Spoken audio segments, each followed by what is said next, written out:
Bonjour à toutes et à tous, bienvenue sur cette nouvelle vidéo dans laquelle je vais vous parler de ce qu'est une bucket list et de comment la rédiger. Alors déjà, une bucket list, c'est quoi? En fait, c'est la liste de toutes les choses qu'on aimerait accomplir au cours de notre vie. Voilà, tous nos rêves, tous nos projets, etc. Des choses un peu farfelues, folles ou classiques, mais des choses qui nous tiennent à cœur. Alors moi, en fait, j'ai découvert ce concept de bucket list, ou life list d'ailleurs, je connais également ce terme, il y a quelques mois, en fait, quand j'ai eu un petit incident de parcours, on va dire, et que j'ai dû rester vraiment alitée pendant à peu près 2 mois.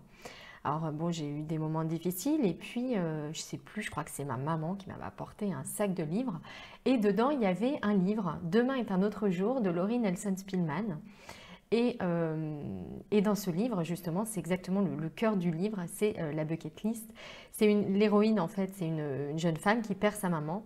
Et au moment de partager l'héritage de sa maman avec ses frères et sœurs, sa maman, lui accepte de lui léguer une partie de l'héritage, mais à la seule condition qu'elle accomplisse les actions de la bucket list qu'elle avait rédigée quand elle avait 15 ans. Voilà, donc tout le livre tourne autour de ça et ça m'a vraiment donné envie d'aller plus loin et vous vous en doutez, de rédiger ma propre bucket list. Alors depuis, il y a eu un mouvement qui a été lancé et notamment sur Internet, vous pouvez trouver aujourd'hui des sites qui se consacrent vraiment à ce phénomène de bucket list.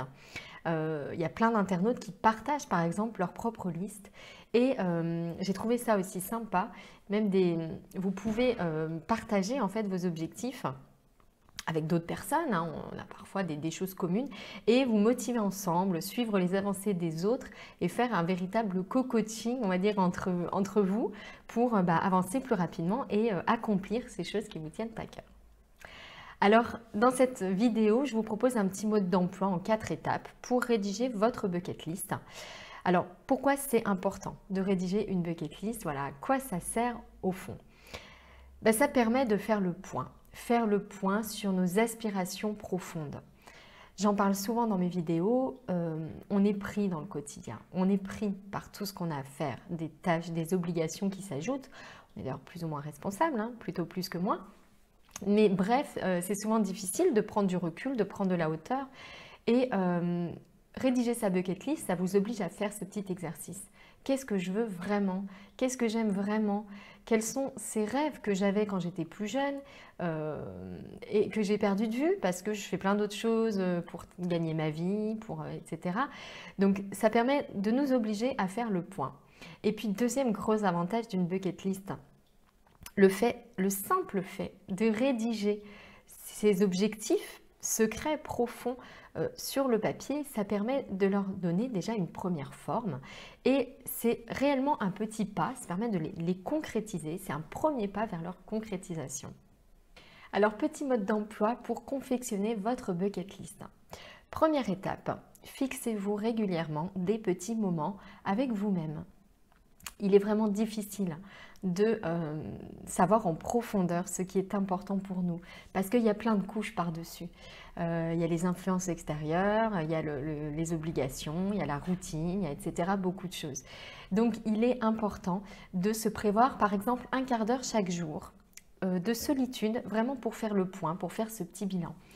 Vous pouvez par exemple vous octroyer 15 minutes tous les matins, hein, en prenant l'habitude de vous lever un petit peu plus tôt pendant que la maison est encore au calme, ou alors faire ça le soir avant de vous coucher, au lieu de regarder la télé ou en regardant la télé une demi-heure de moins.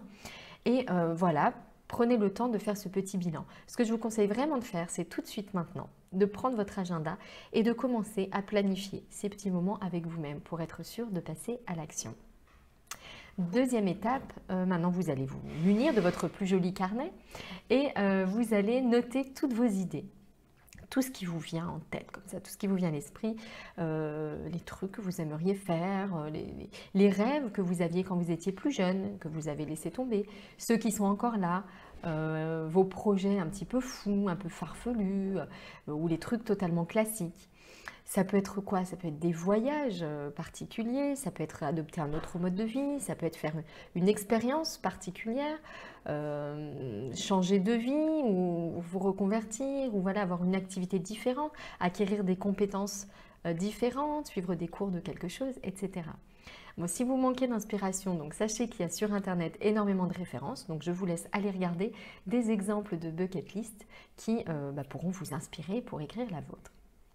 Troisième étape, une fois que vous avez recensé toutes ces idées dans un petit tableau, je vous conseille vraiment d'associer à chacune une petite réflexion concrète, à savoir le budget qu'il vous faudrait pour la réaliser. Simplement pour avoir un ordre de grandeur. On croit toujours qu'il faudrait qu'on soit millionnaire pour vivre notre vie idéale et en fait c'est faux. C'est rarement le cas. Donc voilà, essayez de noter un petit peu à côté le budget dont vous auriez besoin pour le faire. Vous pouvez également y associer une échéance.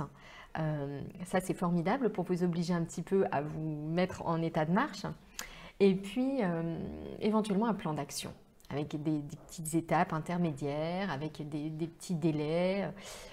Voilà, essayez de décortiquer un petit peu ça. Ça, c'est vraiment le meilleur moyen pour avancer sûrement vers la réalisation de ces objectifs qui sont importants. Alors, il y a une chose qui est importante à savoir, c'est que les objectifs que vous repoussez depuis longtemps sont ceux qui vous tiennent le plus à cœur. On dit souvent que c'est hors de notre zone de confort que la magie opère. Voilà, donc il est important d'avoir ça en tête. Et donc, écrire l'échéance, écrire un plan d'action, c'est vraiment le moyen le plus sûr pour arrêter de procrastiner. Dernière étape, quatrième étape, donc c'est de lier votre plan avec l'action et de le mettre à jour régulièrement, d'en faire un véritable outil de travail, c'est un grand mot, mais vous voyez, d'outils de réalisation de soi. Et donc, par exemple, d'y revenir une fois par an. Ça, je trouve que c'est une bonne fréquence. Ça vous permet de voir un petit peu les évolutions que vous avez eues pendant cette période. Donc, essayez une fois par an de revenir sur votre bucket list, de voir ce que vous avez accompli, ce que vous n'avez pas accompli, de vous demander pourquoi. Puis éventuellement d'ajouter de nouveaux objectifs puisqu'on évolue, voilà, on peut avoir d'autres souhaits, d'autres envies. Et une chose qui peut être aussi intéressante, c'est de noter pourquoi vous avez envie d'abandonner, de laisser de côté certaines choses qui pourtant étaient très importantes pour vous quelques mois auparavant. Voilà, j'espère que ce petit mode d'emploi vous donne envie de rédiger votre bucket list. Sur le blog, je donne l'exemple de la mienne. Je vais vous mettre un petit lien ici. Voilà, ça peut vous inspirer également si vous avez l'impression qu'on a des points communs. Et voilà, ça pourrait vous donner des idées pour rédiger la vôtre. Du coup, je vous souhaite un bon moment d'introspection et de rédaction et je vous dis à très vite pour une nouvelle vidéo.